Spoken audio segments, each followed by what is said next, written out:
I'm Amy Cherry. A school bus and an SUV collide in Palm Coast. Mary Rose Hamilton reports. 4 people were hurt, including 2 children, in a crash involving a school bus and an SUV at Royal Palms Parkway yesterday morning, just before sunup. 2 of the victims were children about 10 years of age or younger. Their injuries were not considered life-threatening. The driver of the SUV, a woman, was seriously hurt and transported by ground as a trauma alert to Halifax Hospital in Daytona Beach. The driver of the school bus was transported to Florida Hospital Flagler with non-life-threatening injuries. The Flagler County Sheriff's Office is investigating the crash. The Bluebird bus seats 84 passengers and costs $144,000 brand new. It's been in service since 2005, making it barely middle-aged. For Flagler's Morning News, I'm Mary Rose Hamilton. This portion of WNZF Local News, a service of the Daytona Beach International Airport. Fly to the Big Apple in a New York minute on JetBlue from the Daytona Beach International Airport.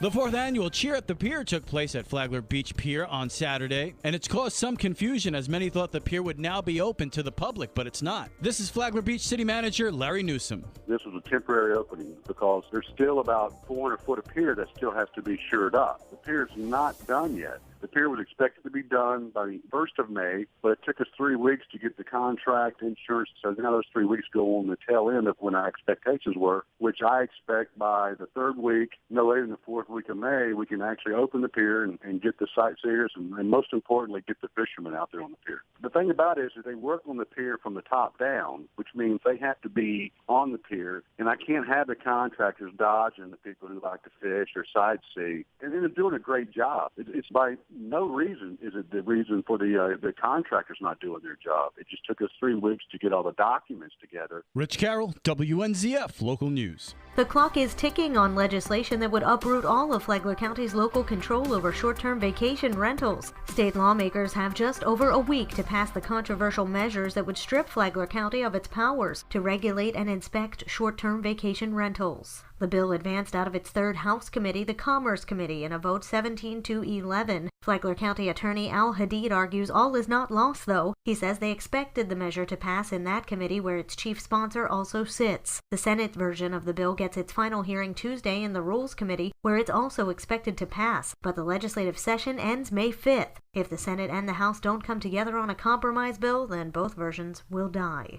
With a state of emergency declared, Flagler County firefighters stand at the ready. They're prepared to assist other counties if a wildfire breaks out in these dry conditions. The Bunnell District of the Florida Forest Service also says it has more than a dozen bulldozers available to help out. If a fire were to break out in Flagler County, the Sheriff's Office says it too is willing to lend a hand if needed. There's no sign of rain in the forecast, meaning conditions will only get drier. A county-wide burn ban is being considered.